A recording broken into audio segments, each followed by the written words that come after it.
my humble efforts to resurrect both the tangible and intangible heritage of our cherished region.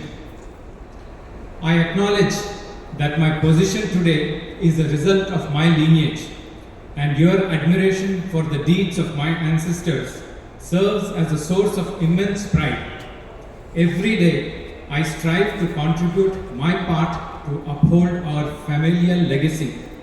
With this vision in mind, we have established the Vijayanagara Ujjeevana Trust, aiming to revive the glory of Vijayanagara through the restoration and revitalization of the core traditions that define the empire. Our primary objective is the restoration of Vijayanagara temples, ensuring proper pujas are offered to the deities in accordance with Shastra. Deva Dharma forms the bedrock of our traditions, and with 1 billion Hindus on this planet, there is no justification for our temples to remain as lifeless monuments. Once consecrated, the Devatas do not vacate the place even if the temple and the Murti are physically destroyed. The Chaitanya of the Devata continues to exist there, and as such, the place continues as a Devalaya where the Devatas wait for their devotees. Hence, we are duty bound to restart pujas to our gods in those places which are set up by our ancestors to worship and serve our deities. When the empire was established as a bulwark against foreign barbarians, its capital was built with Hazararama temple as the axial center. The capital and the empire were seen as Ramarajya of the Kali Yuga. Dharma Sthapana was the primary objective, and serving the gods through temples was one of the primary forms through which the pious and faithful of the masses were exhibited.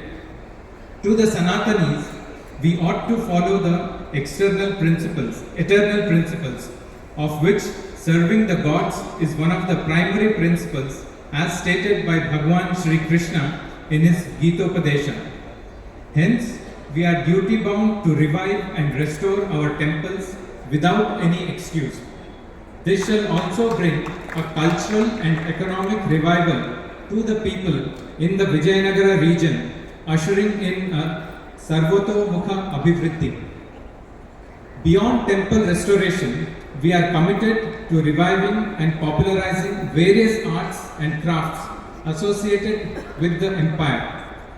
Whether it's handloom, sculpting, architecture, water management, spiritual traditions, literature, or traditional agricultural practices, we aim to breathe new life into the ancient practices, providing them to be both fruitful and educational for the people. Spitting on one's roots has become fashion nowadays due to the lack of proper education. We aim to eradicate this error through our efforts in bringing to light the positive contributions of our civilization. Protecting Dharma involves not merely adhering to our religion, but also to stay true to our cultural roots and heritage. The empire stood for reviving, supporting, and enhancing the high culture as well as folk art and traditions of this land. We aim to continue in the footsteps of our illustrious ancestors on this matter. My first step towards revival was the restoration of our ancestral home, Hire Diwan, at Anegundi, which was the residence of the Devarayas for several centuries. After 5 years of extensive work, she stands again in glory for centuries to come. In my dedicated pursuit of dharmic revival, taking a step further and initiating the first of many efforts, I proudly present the Vijayanagara Utsav, happening from the 8th to 18th of February 2024. This festival serves as a sincere homage to the accomplishment of my ancestors in upholding Dharma. Through this modest initiative, we orchestrate a festival that illuminates Vijayanagara's significant contributions to Indian polity, art, architecture, music, and more. Join us in this commemoration through enlightening intellectual discourses, exhibits, and cultural events. I extend a formal invitation to each one of you to participate and partake in this celebration of our rich heritage. Why is this important now? In the ever-changing landscape of our world, it's crucial to recognize